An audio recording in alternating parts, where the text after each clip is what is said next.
Does your ego hold you hostage? I mean, what does it even mean, the ego holding hostage?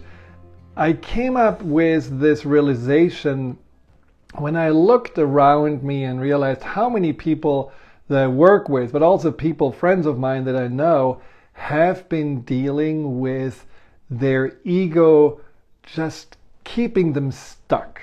A client of mine, for example, had a recent breakup, and all she can do is think about the person that just left her.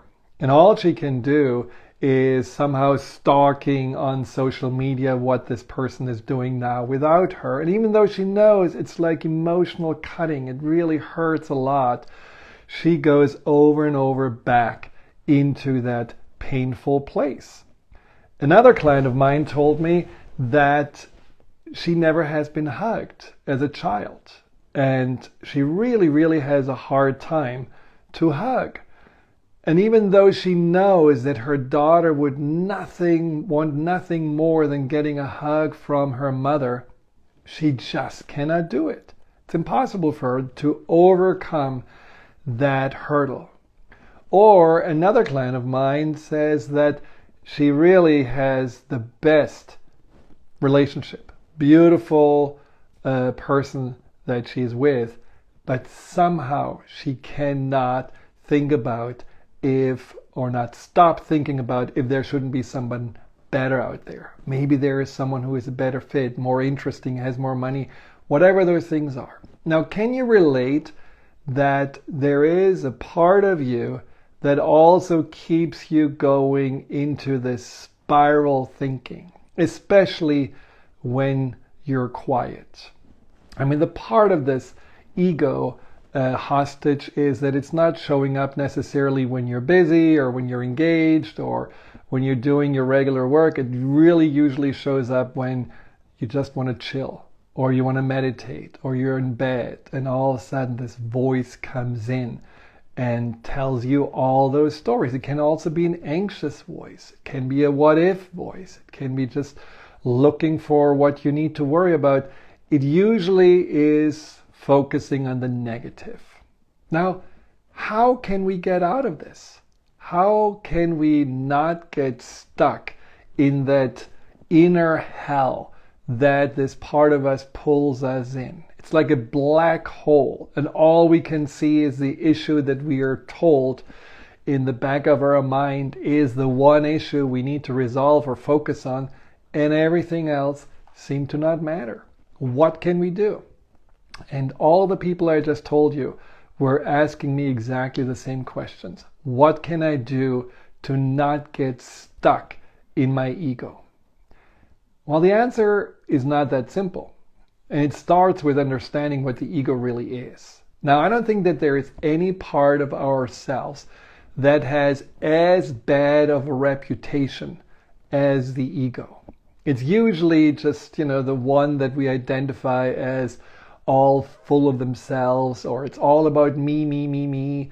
It's seen by Buddhism as the cause of our false attachments that leads then to misery and pain.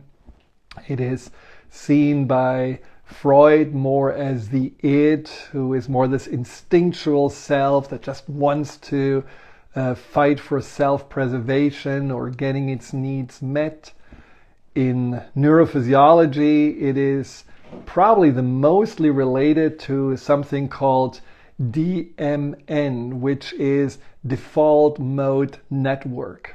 And it's somewhere in the middle of the brain, and it's that aspect of the brain that kicks in when everything else is quiet, and it just is chiming constantly, beating the drum of negativity, of problems. And to the extent that it really creates something that, I have to quote this because I really like that, it leads to toxic self-awareness. In this book, it's The Curse of Self by Mark Leary. He says that this form of overly analyzing ourselves, always looking for where is the pain, where is the anxiety, where is the void, what do we need to do to somehow get what we want or feel better or resolve a problem, that constantly thinking about what's wrong or what we should have and don't have, which is also connected to comparison and competition with others, that this is the cause for most of our society's anguish, anxiety, depression, and ultimately also isolation, because it keeps us disconnected from ourselves. So it doesn't sound really the ego has a big fan base. But I think the problem is when we are condemning something inside of us as, well, you're just wrong. It's a little bit like the appendix, and we just think, let's get it out. We don't really need it. Well, maybe we do. Maybe it's not that bad. Someone wanted to cut out my gallbladder, and I'm glad I kept it because I think it serves me well. And so also the ego is not necessarily bad. It's not necessarily wrong, but it's misguided. And so I like to look at the ego more as an extension of our deeper instinctual and subconscious mind that ultimately just has three questions. Am I safe? Am I lovable or good enough? And can I have what I want? And those three questions are questions that we have been asking ourselves since we were very little. It's more like a child inside of us, a vulnerable aspect, a little self who just feels like it has to fend for itself or fend for us. So if you're looking at the ego not as your enemy, but more as an aspect of yourself that needs a little help, you already are having a much closer approach to helping the ego to not take too much real estate in your mind than if you do what most people do, which is either ignoring it by distracting themselves, by getting busy, by always being around other people, but as soon as they're alone, again, this voice kicks in, or they are getting angry at it and they are yelling at themselves and why am I doing this? This is stupid, and creates a lot of disharmony and a lot of also sense of exhaustion, because if you battle yourself, ultimately there is no winner and it's an endless fight. Or you give in to the ego like all the people I just told you about, just saying, okay, I guess I have to stalk, I guess I have to worry, I guess I have to look left and right because I'm feeling like, there may be something better. All of those things are not really helpful because they just keep the ego isolated from yourself. They keep the ego without any adult supervision. And so it just keeps on looking like a truffle dog for truffles. It looks for trouble. Anything that can be a problem, it tries to sniff out and warn you or prevent it from happening. So do you remember when you were a child and you were trying to get comfort from your parents and maybe you didn't get it? Maybe you were crying because someone teased you in school and your parents called you a crybaby, or they asked you, what did you do to this child that they were teasing you, and blamed you right away, or they just didn't have time for you. Or maybe they tried to comfort you, but it was not really feeling any better. And then you just stopped looking for their support. Or do you remember when you were really trying to be good and maybe you did a little skit and you wanted just to get some approval, a sense of being lovable, and no one paid attention? Or maybe even worse, they were laughing about you and making fun of you. Like this client of mine who told me the story where she had this brilliant idea, oh, I'm gonna give my parents this box and I'm gonna put a little note in this box that this is God's love. And they're gonna really love it because it's such an ingenious idea. And she was only like, 6 or 7 years old. Well, when the parents were opening the box and they only saw the note and they saw the empty box, they were laughing and they were thinking it was the funniest thing in the world. Well, this little child ran up in her room and was hurt. And she promised herself that she will never put herself out there and show her vulnerability or give people gifts from her creativity, she will only play it safe. So she didn't feel lovable or good enough from that point. And then most of us had that feeling also at some point, that we want something that we cannot have.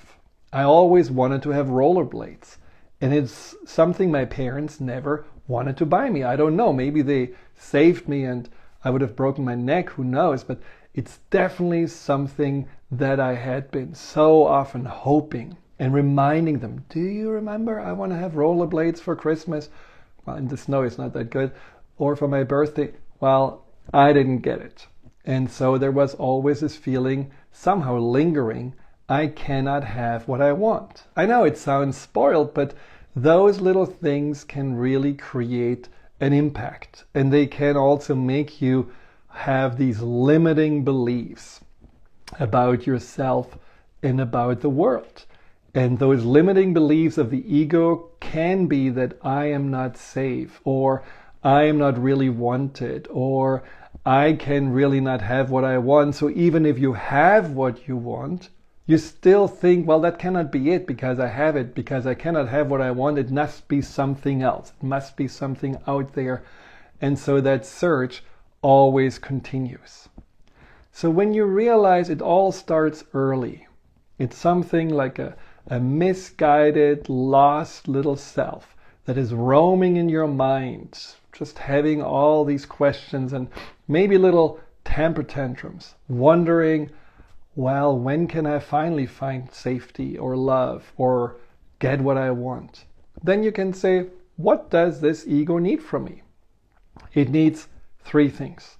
First of all, it needs boundaries.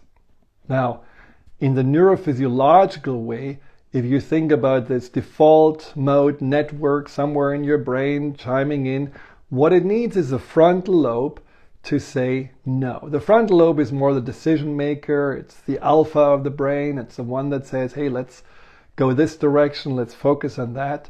And it's like the parent for the ego. It's the part that just simply says, I know that you're scared. I know that you want love. I know that you want attention. But right now, I'm meditating. Right now, we are focusing on this movie. Right now, I want to sleep. So having clear and compassionate boundaries and simply saying no, not now, but later. And doing this consistently.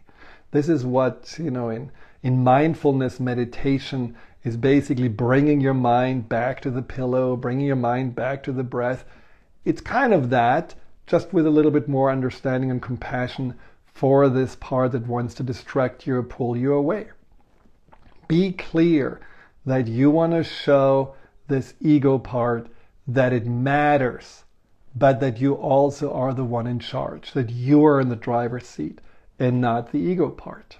And the more often you say not now, not just no or shut up, no, not now, but later, and then you come back later, the more this part of you will actually start to listen and quiet down. The second thing is that you want to understand that this is a part that can learn to look beyond its distortions. All these old ideas and beliefs are not true. So the ego may say, I cannot trust anyone. No one is looking out for me, so I need to be in control. And then you can just say, well, that's not really what I believe. That's not my value. That's not something that I have experienced. And then you can put out all those things that you have as evidence that you do actually have people that you can rely on, that you can trust in, that have your best interest in mind, even though it may have not been your family of origin. Or the ego may say, I'm not good enough. I'm only good enough if I have X amount of success or money or all these approvals. And then you can say to the ego, no, this is also misguided. See, my worthiness, my goodness is not based on external things. It's really based on what the truth is inside of me. So here are my gifts and my values and the things I'm good at. And you're listing all those things up and showing this part of you that its perception is the distortion of its past, of the childhood. And then there may be also that the ego says, well, we cannot really have what we want. And then you can say, well, maybe we're not always getting what we want, but maybe we already have so much that we have more to be happy about and grateful for than that we are missing out. And you can list all the things that you are really appreciating in your life right now, and you can make it a practice. Or the ego may say, I'm not safe, the world is not safe, bad things going to happen. And you can say, well, look, I make a list of all the near misses in my life, all the things that I almost happened. Like, for me, it was, I remember an accident that I almost had on a black ice road that was going down, and there was a car in front of me stopping. I don't know how this car stopped on the ice, but it stopped. And I was slithering down, and in the last moment, something took the steering wheel. I'm sure it was some guardian angel, and I was not hitting the car. I was swirling around, but I was safe. Nothing happened. I was definitely bracing myself for impact. So all those near misses in our lives, we can write down, or all the times when we thought things go definitely wrong, this is going to be disaster, and then they didn't go wrong, everything was fine, or where there were challenges and somehow we overcame them and we were able to manage or actually grow from the challenges.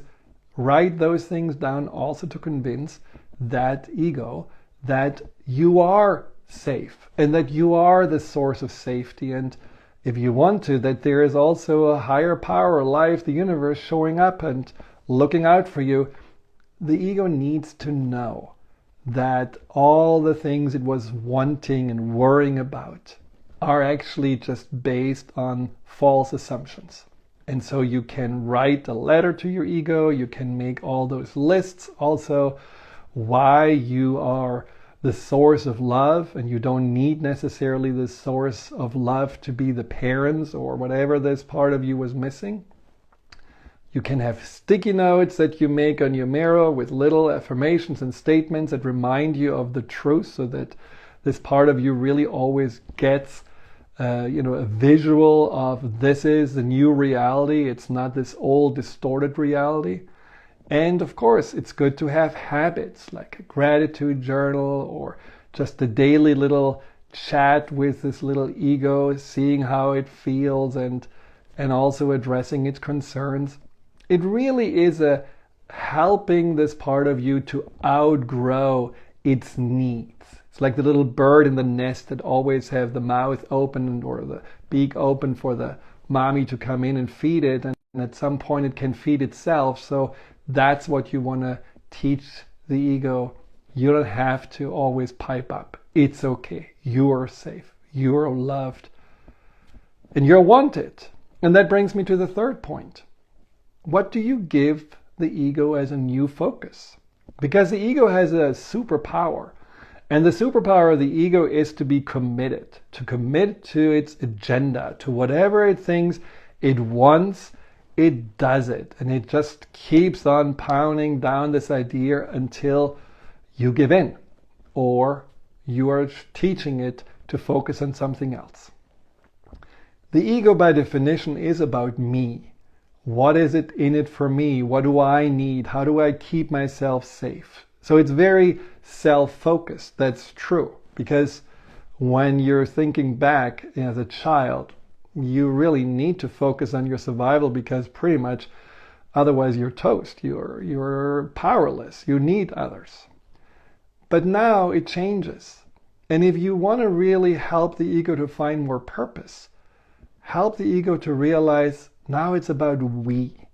Let's look at how we can make a difference, how we can engage in life and help others in small ways. It can be really just where I need to be more generous.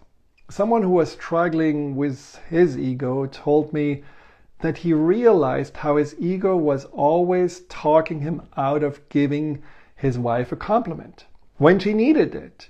She stands there in front of him and says, well, do I look fat in these jeans? I think I gained some pounds. And And he always felt like, no, I have to say the truth. Yes, you are. I think you gained some weight. And he thought that was a much more authentic way of being. Until he realized it was just this little ego part that was always highly critical and always wondering if there is someone better or something better out there. And so he shifted it to the superpower of focusing on making the person that is the most loving and the most supportive in his life happy. And then it just turned into a much more generosity into how can I make her see how beautiful she is? How can I give her the little comfort and compliment when she needs it the most? How can I already think ahead when she feels she needs just a little be taken care of and make her a tea?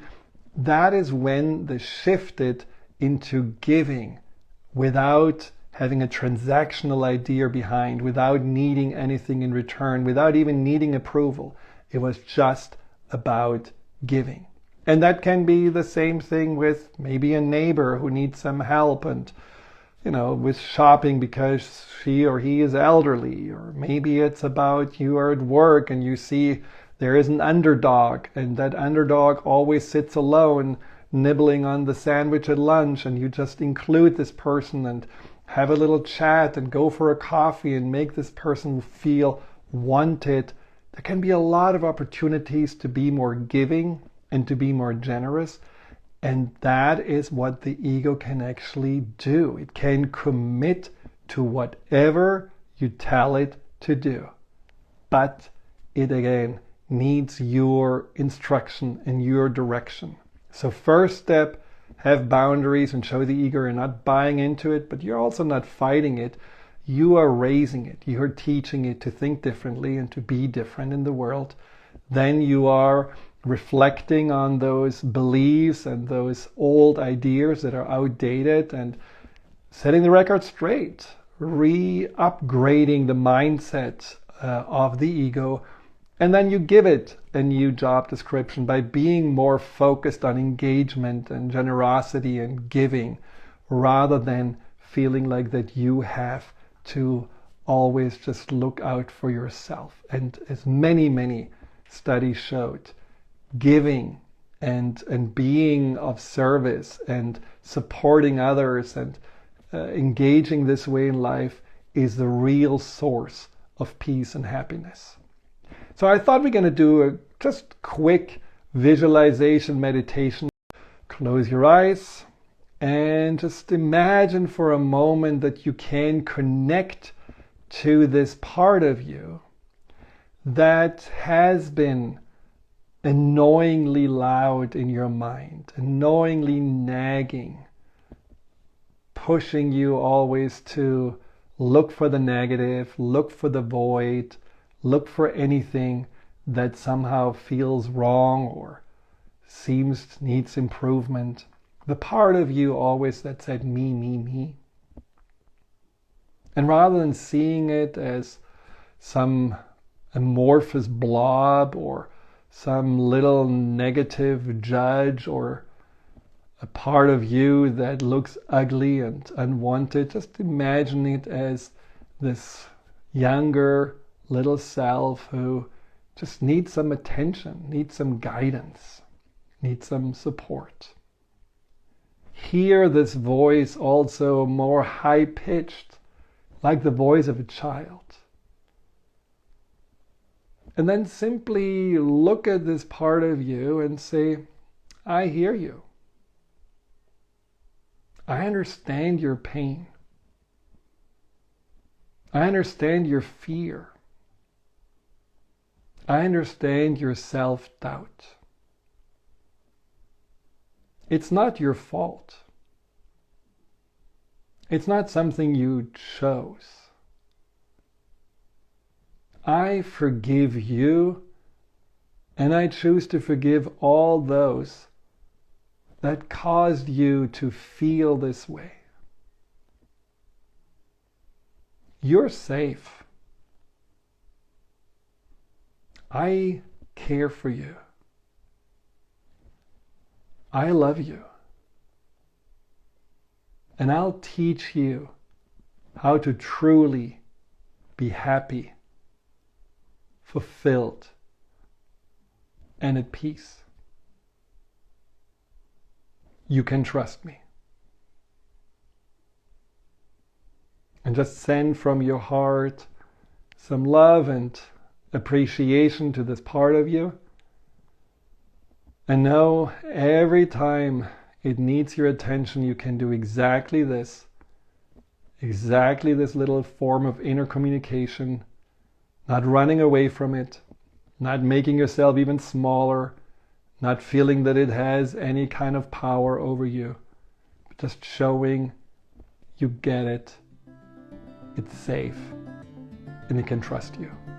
Hi, Dr. Friedemann here. Thank you for tuning into my YouTube channel. If you're interested in learning more about fear and anxiety, here you'll find guided meditations, webinars, and interviews with some of the most renowned experts in the field of empowerment. Delve into the over 230 videos and more to come every week.